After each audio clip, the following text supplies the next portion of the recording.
En France, ta réussite fait chier les autres. Aux États-Unis, ta réussite inspire les autres. Et on se rend compte qu'en étant aux États-Unis, en fait, le tennis qui est un sport individuel devient un sport collectif. Un étudiant de 17-19 ans n'a pas à choisir entre les études et le tennis. Je pense que toi et moi, on est bien placés pour le dire. On est partis, on était des buses en anglais. C'est pas forcément une nécessité d'aller à 18 ans directement sur le circuit. Il y a des joueurs qui sont pas prêts. Et attention, les US, c'est pas fait pour tout le monde.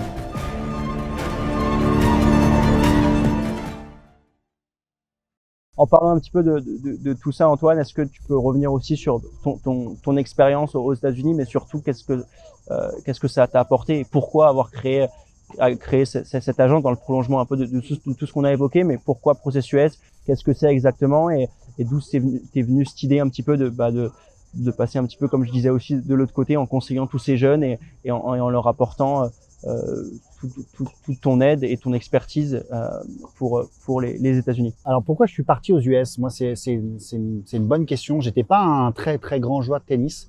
Savoir quand même qu'on vient de la même ligue, des Yvelines. Moi, j'étais au tennis club du TCBN. J'étais à 16-17 ans, 1-6. J'étais paniqué à l'idée après le bac de partir à l'étranger. On m'en avait parlé, mais j'étais pas du tout prêt en fait. J'étais très famille. Et je me suis posé 1 milliard de questions, j'ai failli passer le DE et je me suis dit est-ce que je fais des études? Donc au final je suis parti sur un cursus où j'ai fait une école de commerce à Paris, à la Défense, où j'ai réussi à bénéficier du statut de sportif de haut niveau, ce qui me permettait d'avoir cours le matin et l'après-midi je pouvais m'entraîner. J'ai adoré mes années d'école de commerce parce que on fait plein de rencontres, on fait plein d'expériences et puis j'avais quand même l'option de continuer à jouer au tennis tous les jours. Ça a duré 2 ans. Mais c'était pas très sérieux parce que, mine de rien, tous les jours aller en cours, puis l'après-midi s'entraîner, puis en fait, on est un petit peu à l'écart.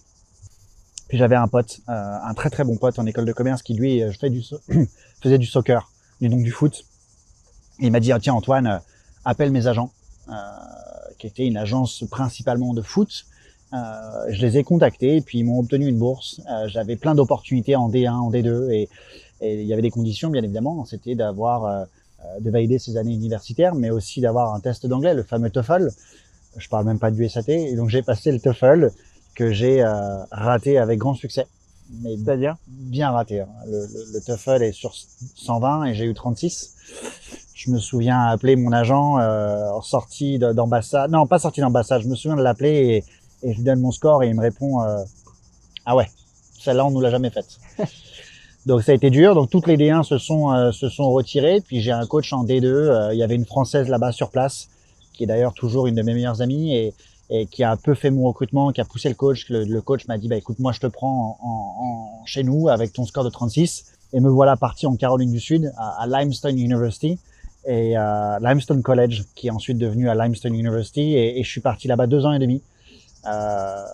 Voilà, une toute petite fac de 3-4 000 étudiants, une expérience fantastique parce que je venais de ma petite région parisienne. Alors oui, parisien, c'est vrai, mais quand même d'une petite ville, d'un petit village et j'avais un état d'esprit très français, j'avais une mentalité très française, très critique et je me suis retrouvé dans une équipe où il y avait hommes, femmes confondus, on devait être une vingtaine. J'avais 60-70% d'hispaniques dans mon équipe, des Mexicains, des Vénézuéliens, des Brésiliens. Je suis arrivé avec mes certitudes que je serais numéro 1. Au final, je me suis retrouvé numéro 4 la première année. Bref, ça a été une expérience ultra enrichissante. Je parle même pas du niveau d'anglais où j'étais incapable de communiquer, de ne serait-ce dire mon prénom en classe. Donc j'avais des tuteurs. Et heureusement que j'ai eu une tutrice, parce que ma tutrice est devenue ma femme et la mère de mes enfants aujourd'hui. Et tout ça combiné a fait que c'était une expérience assez fantastique. J'ai joué au tennis tous les jours, le tennis me finançait mes études, ma nourriture, mon logement, dans une grande partie. Et mes parents n'avaient pas un gros budget, donc c'était bienvenu d'avoir une bonne bourse qui me permettait de financer la plupart de mes études. Et outre la partie tennis, c'est la partie rencontre, la partie ouverture sur le monde, la partie avoir une copine là-bas sur place, canadienne, anglophone, qui m'a permis d'apprendre l'anglais à vitesse x10. Et puis ouais, ça a été une expérience qui a été fantastique et diplômé après d'un bachelor en management du sport qui était la continuité de ce que j'avais commencé en école de commerce. Revenu en Europe, j'ai suivi ma copine en Angleterre, dans le nord de l'Angleterre, à Loughborough, une ville à côté de Leicester parce qu'elle allait poursuivre son master. Me voilà parti dans le nord de l'Angleterre. je trouve du job en 24-48 heures avec un mec qui était le propriétaire de notre appartement, bref, et qui rapidement me dit qu'il ouvre une salle de sport et me propose un job. Première expérience en anglais, une ouverture de boîte de salle de sport en anglais, donc c'était une super expérience. Et puis donc je fais 1 an là-bas, puis je rentre en France. Mon père m'avait toujours dit, Antoine, passe ton DE, il y aura jamais de chômage dans le tennis, mets cette corde à ton arc sur ton CV. Donc j'ai passé mon DE, j'ai écouté mon père. Donc en 2014-2015, je repasse mon DE et j'obtiens mon diplôme. Je coach dans la région parisienne dans plusieurs clubs. J'ai une très belle clientèle parce que j'avais cet état d'esprit américain de faire un peu d'argent. Donc je voulais pas être que prof de tennis de mes heures de club de tennis. Je voulais aussi faire un peu d'argent. Donc j'avais plein d'indives, plein de cours particuliers. Et mais il me manquait quelque chose. Il y avait un truc qui me manquait. Et puis chaque année, en fait, je relançais mes agents de l'époque en leur disant, putain les gars, c'est génial ce que vous faites. Vous l'avez fait dans le foot, dans le soccer. Votre agence soccer marche super bien. Mais pourquoi on le ferait pas en tennis? Et un jour, ils m'ont donné carte blanche. Donc on a ouvert le département tennis et l'agence est passée de personne niveau tennis à très rapidement une agence assez, on va le dire leader en France sur le parti placement universitaire tennis, avec une expérience assez fantastique et surtout des super projets, de passer de 0 joueurs à la première année à plus de 40 joueurs la dernière année. Et la transition, elle s'est faite 5 à 6 ans après avoir travaillé avec cette agence-là. C'était d'avoir mes convictions, d'avoir l'envie de travailler avec ma manière, avec ma vision des choses. Donc on s'est séparés. Ça a été un moment pas facile de prendre mon envol parce que c'est jamais facile de quitter quelqu'un. Et donc j'ai monté cette agence avec mes convictions, avec mon envie, avec ma grind, comme on dit aux US, et je suis parti avec mon courage, avec 2-3 personnes qui m'ont suivi de l'ancienne agence et qui ont fait ce choix de se dire allez, on se lance dans l'aventure avec toi. J'avais pour projection de faire 15-20 joueurs la première année. On en a fait 80, donc ça a été entre guillemets un peu une suite logique de tout le travail qui avait été fait pendant 5-6 ans en amont. Mais la vraie volonté, c'était de continuer à faire ce qu'on avait fait depuis plusieurs années, c'est-à-dire d'accompagner les jeunes, d'informer, de continuer à mettre la lumière sur ce projet universitaire. J'ai pas été un grand joueur, j'ai été un bon joueur de club. 1-6, je gagnais à 0, en double j'ai gagné à négat, mais j'étais pas un grand joueur. Et je suis convaincu d'une chose, c'est que le projet universitaire, il est fait un peu pour tout le monde. Il est fait pour le joueur à 4-6, où papa-maman ont un peu d'argent et le tennis va lui permettre d'avoir une petite bourse qui va lui permettre de financer une partie de sa scolarité, mais surtout d'avoir l'envie de réaliser son rêve, c'est-à-dire d'aller à l'étranger, de faire des études et grâce au tennis et de continuer à jouer au tennis, tout comme des joueurs comme tu en parlais un peu plus tôt, des mecs comme Arthur, comme Flo Lacatte, comme Fumba, et des mecs comme Cam Norrie qui sont partis aux US. Ces mecs qui sont partis avec des gros profils, pas des superstars, mais des gros profils avec l'envie et l'ambition d'aller sur le circuit et que ce projet universitaire-là soit l'antichambre du circuit et que ça puisse les lancer. Donc moi, ça a toujours été mon envie, c'était de mettre la lumière sur ce projet universitaire. C'est pas moi qui l'ai créé, ça fait 25 ans que ça existe. Charles Offray a été l'un des précurseurs du projet universitaire en France. Mais l'envie de mettre la lumière, l'envie de continuer à le promouvoir, l'envie de dire aux jeunes, vous avez cette option-là. Et c'est vrai que c'est un projet qui est fantastique, qui est pas fait pour tout le monde. C'est un projet qui permet à n'importe quel joueur et joueur de tennis de grandir puissance 1000, d'acquérir une langue, d'avoir un diplôme international, d'avoir une expérience assez fantastique à l'étranger et surtout, grâce au tennis, de continuer à jouer au tennis. Moi, je me suis retrouvé confronté lorsque j'étais étudiant en école de commerce, à un moment donné, je devais un petit peu choisir entre les cours, entre les partiels, les devoirs, le tennis, le tournoi, parce que le tennis, c'est un sport qui est un peu bâtard. Parce que quand le juge arbitre qui t'appelle et qui dit tournoi de Chaville, tu joues à 19h et que tu as 1 heure de route, c'est pas facile quoi. Quand tu es censé finir l'école à 18h, enfin, bref, c'est pas facile. En France, c'est pas fait. Le tennis est difficilement, on peut difficilement le combiner avec les études. Et c'est vrai qu'aujourd'hui, le seul et unique pays au monde qui propose de faire ce double projet presque à 50-50, c'est les États-Unis. Et ça a toujours été mon envie, un peu mon combat, si je puis dire, c'est de dire aux jeunes, n'arrêtez pas le tennis après les études, n'arrêtez pas le tennis après 17-18 ans avoir eu votre bac. Déjà, ayez votre bac, parce que c'est super important, mais ne choisissez surtout pas entre le bac et les études. Faites les deux en même temps, parce que vous pouvez continuer à le faire encore 4-5 ans, et puis après, qui vivra verra. On verra si à la fin de vos études, bah, vous avez le profil, le potentiel, l'énergie pour vous lancer sur le circuit parce que vous avez fait vos preuves dans cette antichambre qui est le projet universitaire au sein des universités américaines, ou alors bah, avec un diplôme en poche, lancez-vous sur le marché du travail avec une belle expérience à l'étranger que le tennis vous a permis d'avoir. Et puis ouais, ça a toujours été cette envie-là, cette conviction de dire aux jeunes, tout comme toi, partez aux US, mais grâce au tennis, vous aurez, quoi qu'il arrive, une super expérience, un super job. Vous reviendrez avec une langue. Je pense que toi et moi, on est bien placés pour le dire. On est partis, on était des buses en anglais. Aujourd'hui, on parle presque mieux anglais que français. Moi, ma femme est toujours ma tutrice de l'époque que j'ai mariée. Et aujourd'hui, je parle 90% du temps en anglais avec elle. Ma fille, qui a 2 ans et demi, parle aussi bien français qu'anglais. Et ce projet-là, c'est pas uniquement le tennis et les études, c'est aussi tout l'à côté, c'est les rencontres. Et c'est là de la richesse de ce projet universitaire. Et c'est pour ça que quand on met pas la lumière sur ce projet-là, quand on le cache un peu, quand c'est un peu tabou, et on pourrait en débattre pendant des heures, il faut qu'on puisse tout simplement expliquer aux gens que c'est pas que le tennis et c'est pas que les études, c'est tout l'à côté. Et aujourd'hui, un jeune, je le répète, mais un jeune de 17-18 ans, pour moi, est hors de question qu'il choisisse entre les études et le tennis. Même un joueur aujourd'hui qui est top 5, top 10 mondial, et on en parlera peut-être un peu plus tard, mais aujourd'hui, on a des joueurs qui sont top 5, top 10, qu'on a accompagnés au sein de l'agence, mondiaux juniors, qui gagnent des très grosses sommes et qui vont là-bas aux US pour un triple projet, jouer le championnat universitaire américain, faire des études et jouer le circuit en même temps. Et ça, c'est une chance unique et c'est assez fantastique, quoi. Ouais, je pense que tu as parlé de tous ces joueurs et du fait que bah, les US sont, je pense, faits pour tout le monde et en tout cas que tout le monde peut avoir bah, sa fac qui lui correspond. Pour revenir un petit peu sur l'élite, tu as parlé des joueurs comme Cam Norrie, comme Arthur Hinderneck, je pense récemment à Ben Shelton, à Tarvet aussi. Comment t'expliques que vraiment il y a eu cette explosion sur ces joueurs-là qui sont partis aux US en université américaine et qui ont fait 1, 2, 3, 4 ans et qui ont derrière explosé un peu sur le circuit alors que 3-4 ans auparavant, bah, ils étaient des très bons joueurs mais qu'ils n'avaient pas encore les armes pour s'imposer sur le circuit. Comment t'expliques tout ça et en quoi tu penses que les facs américaines et surtout la mentalité et la vision américaine leur a apporté quelque chose bah, qui fait qu'ils ont un peu explosé, quoi. Alors comment je l'explique? Je pense que ces joueurs-là ont pas eu trop le choix en fait. Ils se sont retrouvés à être numéro 3, 4, 5, 6, 7 dans leur catégorie d'âge. Malheureusement, les fédérations, et si on doit parler de la Fédération française de tennis, bah, elle doit choisir. Et je crois qu'elle prend toujours aujourd'hui 2 joueurs par catégorie.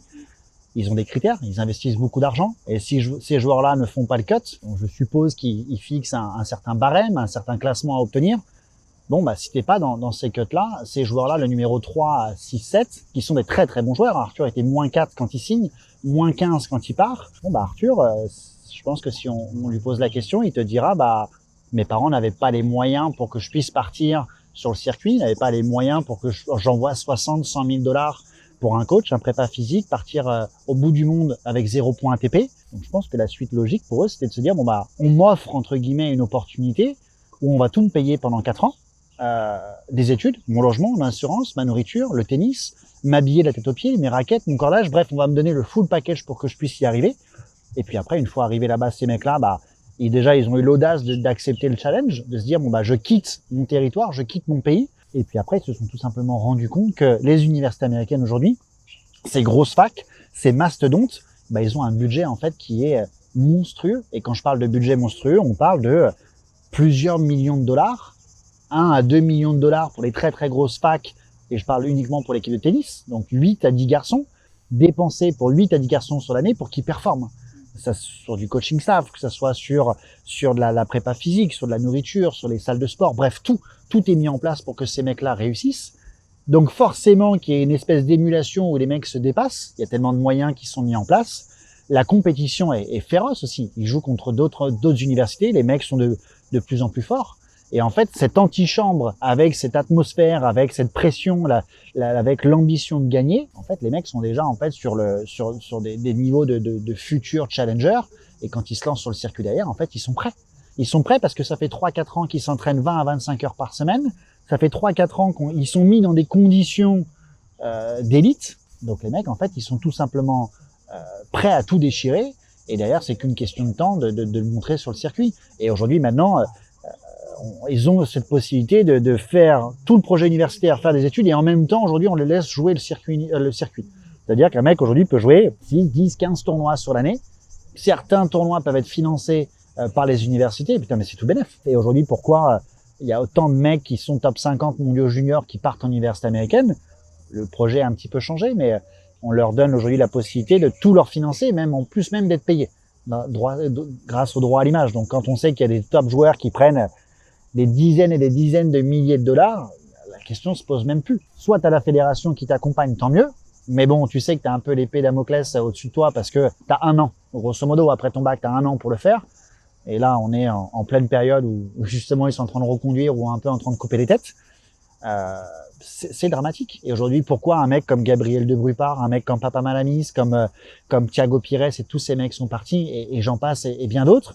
Bah, tout simplement parce que les mecs, on leur propose un pont d'or et c'est pas que financier, c'est toute la structure, c'est tout le package. Et aujourd'hui, je pense que ce n'est que le début. Et les Belchenton, je pense qu'on va en avoir un paquet.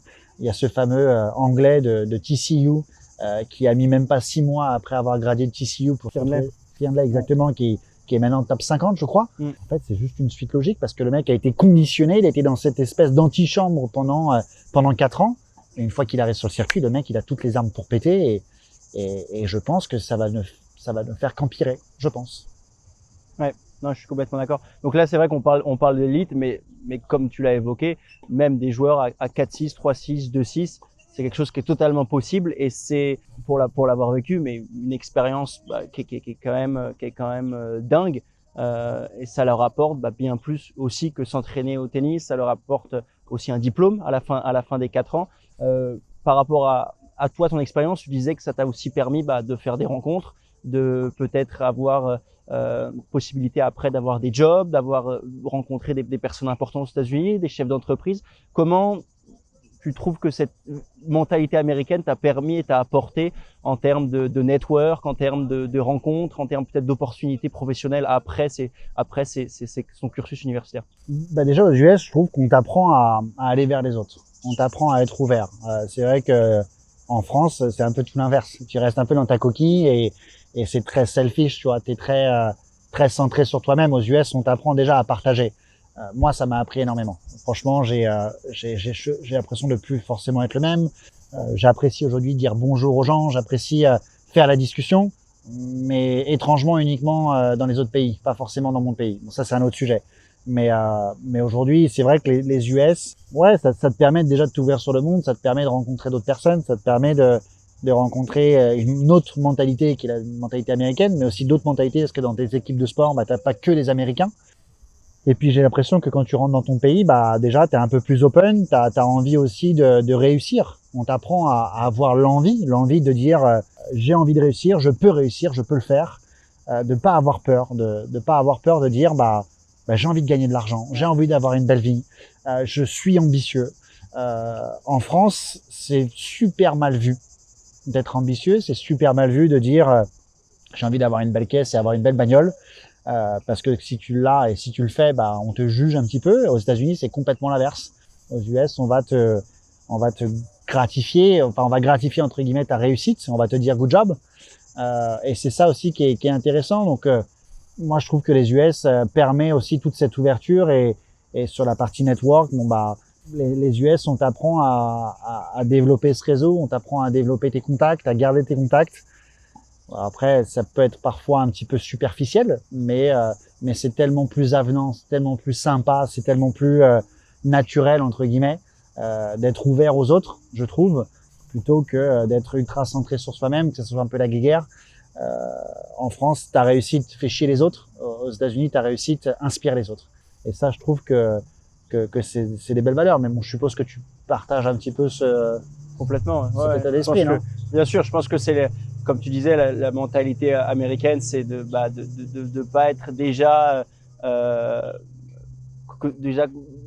d'annoncer tes objectifs, d'annoncer tes rêves, ça soit pas tabou, ça soit pas pris comme prétentieux. Il n'y a pas cette jalousie un petit peu de lui a réussi, lui a fait ci, a fait ça. Je pense que en tout cas, moi, personnellement, je me sentais mieux dans ma peau aux US parce que je sentais que tu pouvais pleinement t'épanouir et faire un petit peu, entre guillemets, tout ce que tu voulais sans être jugé, sans sortir dans la rue et peut-être te sentir un petit peu regardé, jugé parce que t'as ci, t'as ça, parce que t'as réussi ou pas.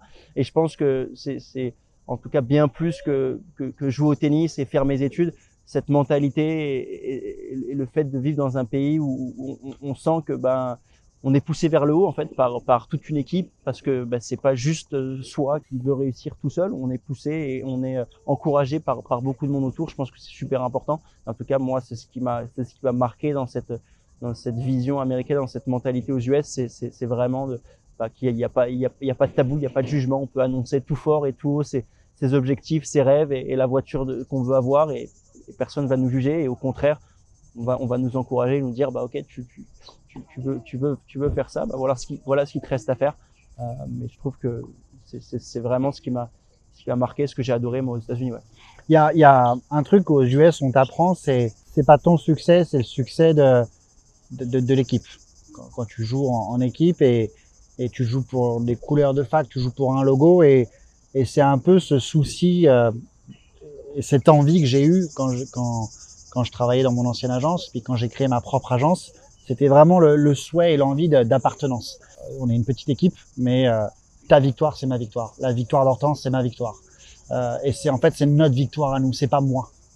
Oui, l'agence est à mon nom, mais c'est l'objectif, c'est qu'on soit ensemble. On n'est pas là pour se mettre en avant individuellement, on est là pour se mettre en avant tous ensemble, et que l'agence appartienne à tout le monde, que l'agence soit là pour accompagner tout le monde. C'est l'agence qui accompagne les joueurs, et ça doit être pour moi le succès de tout le monde. Et c'est le même cas, et c'est ce qu'on nous apprend en université américaine.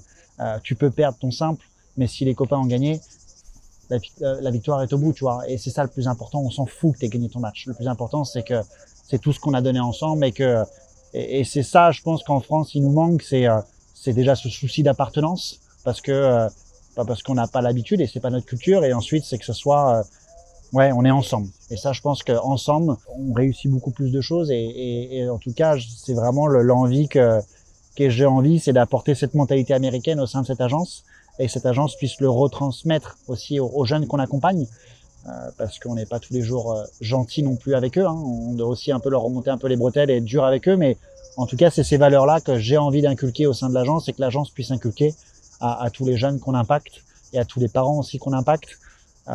Et ça, c'est quand même assez cool, je pense. Alors moi, Nat, j'ai une question pour toi, parce que tu es parti à l'époque avec une autre agence. Et l'objectif n'est pas du tout de critiquer ou de juger ou quoi que ce soit. Ça va faire 1 an, presque jour pour jour, que tu as rejoint l'agence de Process US, où tu as appris le métier. On peut le dire devant les caméras, tu es presque autonome, voire même autonome. Donc aujourd'hui, tu es capable de gérer un accompagnement d'athlètes. Après 1 an où tu as appris le métier, tu sais faire le process de A à Z. Aujourd'hui, comment tu accompagne un étudiant athlète de l'étape 1 à la dernière étape? Quelle est ta vision sur tout le process que l'agence propose? Parce que c'est un long process, et c'est pas pour rien qu'on a appelé cette agence Process US, c'est que c'est un long process, et justement j'aimerais bien avoir un peu ton retour d'expérience sur l'accompagnement, ce que l'agence propose, ce qu'on fait au quotidien, la différence qu'il y a eu entre l'expérience que tu as vécue. Qu'est-ce qui t'a choqué quand tu es venu ici dans l'agence? Parce que ça a été des nouvelles procédures pour toi et une nouvelle vision. Je veux bien que tu me donnes ton ressenti là-dessus et expliquer un petit peu à tout le monde comment l'agence procède et ce que tu fais au quotidien. Ouais, non, complètement. Déjà pour revenir sur un petit peu toutes ces valeurs et ce que l'agence fait au quotidien, je pense que c'était important. Moi, en tout cas, quand j'ai rejoint l'agence, comme je l'ai dit un petit peu auparavant, c'était vraiment pour transmettre quelque chose, pour vraiment accompagner les jeunes et les familles et leur montrer au quotidien que ce projet US est possible et les rassurer sur toutes les questions, les interrogations et les doutes qu'ils peuvent avoir. Pour parler un petit peu du process en général et comment ça fonctionne pour un joueur quelconque, peu importe le classement d'ailleurs.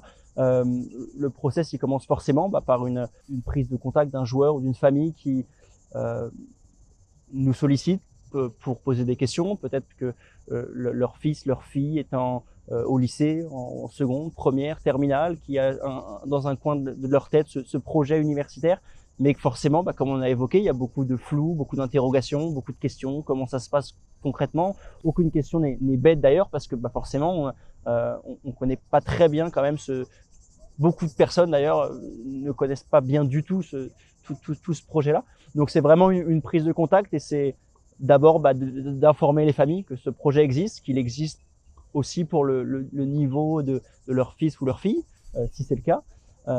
Et puis après, de monter tout un projet, tout un dossier autour d'un joueur ou d'une joueuse si il ou elle décide de s'engager avec nous. Force jamais un joueur de s'engager avec l'agence. Le but, c'est que il y a un bon feeling entre nous et entre le joueur et entre la famille, parce que c'est vachement important, et je vais en parler aussi plus tard, mais la communication et le relationnel qu'on a avec tous nos joueurs, avec toute notre famille, c'est quelque chose qu'on valorise beaucoup, et je pense qui est primordial si on veut réussir et bien faire notre travail, accompagner au maximum nos joueurs.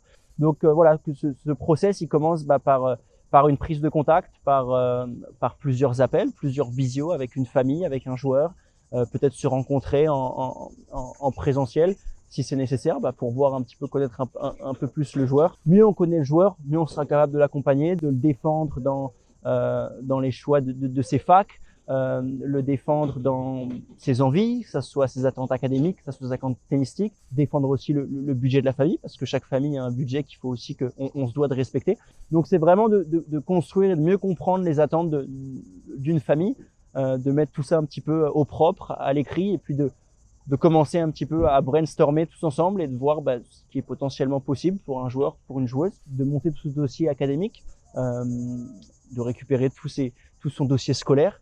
Le dossier scolaire aux États-Unis, il regarde de la troisième, donc du collège à la terminale, voire une année après le bac, si on a fait une année universitaire en France ou un BTS. Il y a une phase aussi de monter un profil sportif et tennistique, donc de faire une vidéo US. Nous, on va accompagner également un joueur pour faire une vidéo, alors que ce soit ici à l'académie où nous sommes basés dans le sud de la France, ou que ce soit un joueur qui est dans son club, l'aider et l'accompagner à construire une vidéo US qui va montrer et mettre en valeur au maximum ses forces, parce que après notre but, nous, c'est de partager cette vidéo à différents coachs. Alors bien évidemment, quand ce dossier scolaire est monté, ce dossier tennis est monté, qu'on a un petit peu cibler toutes les attentes et les objectifs d'un joueur ou d'une joueuse et de sa famille, ça va être après nous de cibler quelques universités un petit peu, des universités un petit peu type pour un joueur ou une joueuse en particulier. Bien sûr, ça dépend forcément du niveau tennis, donc du classement français. Il y a le classement UTR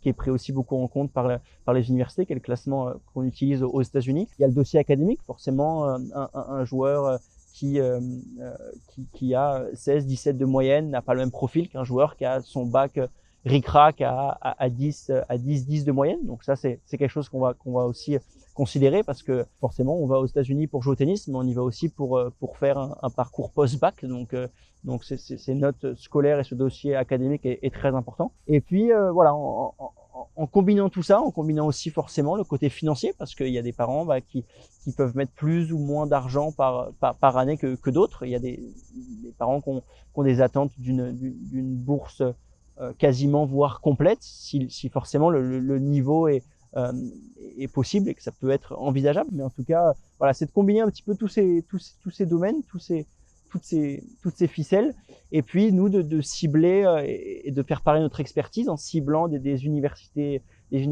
type auxquelles on va envoyer le profil d'un joueur et d'une joueuse, donc c'est-à-dire sa vidéo US, quelques infos forcément sur le joueur ou la joueuse qu'on a appris à connaître au cours des derniers mois, et puis voilà, de progressivement mettre un joueur en contact avec un coach s'il y a un intérêt potentiel de la part du coach. Il y a des coachs déjà qui ne cherchent pas forcément un joueur ou une joueuse à cette époque-là, d'autres qui cherchent plus fort, un peu moins fort, avec un peu moins de budget.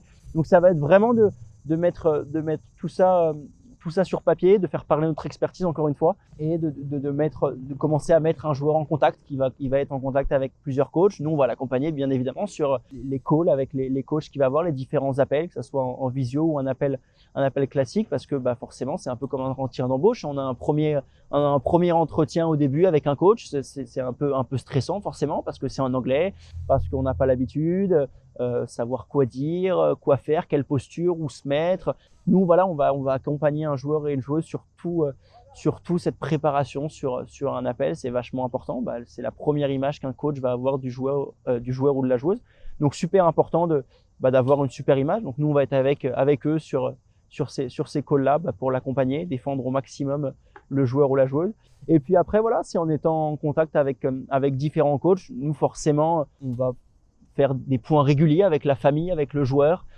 Cette communication est primordiale pour être sûr que on soit sur la même longueur d'onde, qu'on avance dans le même sens tous ensemble et qu'on soit tous dans le même bateau.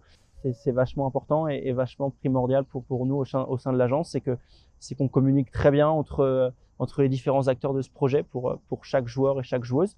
Donc c'est super important. Et puis voilà, quand le joueur commence à se positionner un petit peu, le joueur et la famille commencent forcément aussi en entendant parler les coachs, ils commencent à avoir d'autres questions qui viennent, ils commencent à s'intéresser un peu plus, à voir des choses qui commencent à arriver. Et puis c'est là où l'intérêt grandit. Et puis le joueur et la famille vont être en capacité de comparer plusieurs facs, plusieurs opportunités à des coûts financiers aussi différents, avec des niveaux d'études différents, avec une division peut-être différente, que ce soit en division 1, division 2, en AIA, que ce soit un niveau académique avec un domaine d'études différent dans chaque fac. Donc ça, je trouve assez cool d'avoir la chance pour un joueur ou une joueuse de comparer différentes options. Et nous, c'est de faire parler encore une fois notre expertise sur forcément les universités qu'on connaît, où on a placé d'autres joueurs et d'autres joueuses auparavant, les coachs qu'on connaît aussi. Et après, c'est quand un joueur et une joueuse et une famille se sent prêts à prendre une décision et à s'engager avec une fac, ça va être de l'annoncer au coach et à l'université.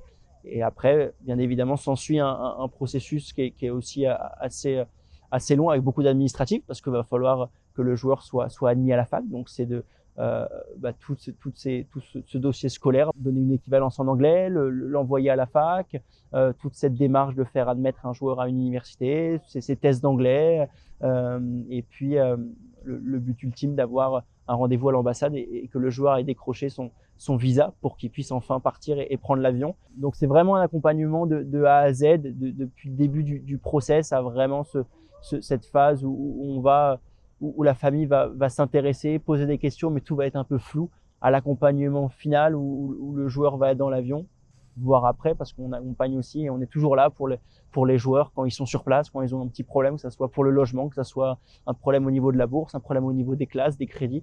On est toujours là pour les accompagner. Donc cet accompagnement, et je pense que ce que j'adore dans cette agence et ce que je trouve super, c'est d'être en mesure d'accompagner vraiment un jeune, un joueur, une joueuse sur toute cette partie-là. C'est pas de faire le minimum pour un joueur et de le laisser un petit peu le laisser tout seul. Bien sûr qu'on va solliciter beaucoup les joueurs et les joueuses parce que c'est leur projet. Mais nous, voilà, on est toujours là avec eux. On va les accompagner sur toutes ces étapes-là.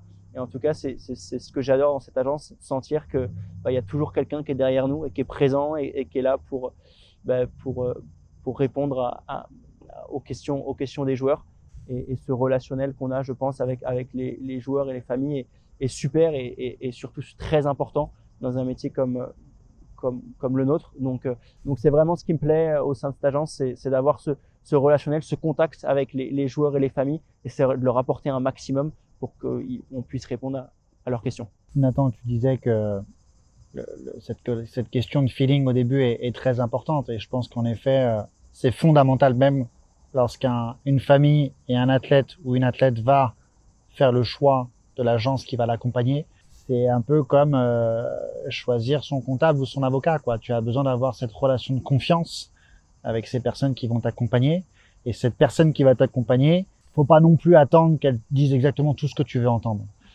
Et je pense que notre rôle, c'est aussi d'être très transparent, d'être vrai avec les étudiants et avec les familles. On est là pour leur dire la vérité, parce que le projet universitaire dans lequel ils mettent les pieds, c'est un projet qui vont vivre 4 ans, 5 ans max, mais c'est un projet qui va impacter les 20 ou 30 prochaines années de leur vie.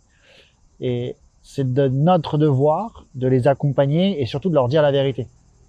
Un jeune qui arrive avec des attentes qui sont complètement irréelles, qu'il ne pourra jamais prétendre, on doit lui dire. Ça fait mal, mais on a cette mentalité aujourd'hui de vérité, de franchise. Le projet universitaire, on l'a vécu, on connaît le marché, et c'est fondamental de dire à un jeune, non, tu n'iras pas à Stanford ou à Harvard. Et voici les raisons pour lesquelles tu pourras pas y aller. Parce que le budget de papa et maman n'est pas assez bon, parce que académiquement, tu ne peux pas y prétendre, ton anglais, ton tennis, tous ces critères-là, et c'est notre rôle, je pense, et j'en suis convaincu même, de franchise. On doit être franc avec les gamins. C'est fondamental. Ça, c'est la première des choses. On impacte l'avenir des jeunes. Ce projet-là, il va avoir un impact sur, comme je disais, sur les 20 ou 30 prochaines années de leur vie. Et ça, c'est fondamental. Après, c'est vrai que pour revenir dans le processus, c'est vrai qu'on en fait beaucoup. Peut-être trop. Peut-être qu'on devrait sûrement parfois laisser un peu les jeunes un peu plus acteurs de leur projet. Parce que je pense que c'est pas rendre service aux jeunes, les parents, les professeurs et même nous, de leur écrire les emails, de faire les applications, de faire toute la partie administrative parce qu'au final, quand ils arrivent en université, ils ont 18-20 ans, ils savent toujours pas écrire un email, les jeunes. Ils savent toujours pas cliquer sur un bouton, ils savent pas prendre une décision. Ouais, parce que papa et maman ont toujours tout fait pour eux. Et je pense que notre rôle dans ce process qui dure entre 12 et 24 mois avant départ, bah, c'est déjà un peu de les éduquer.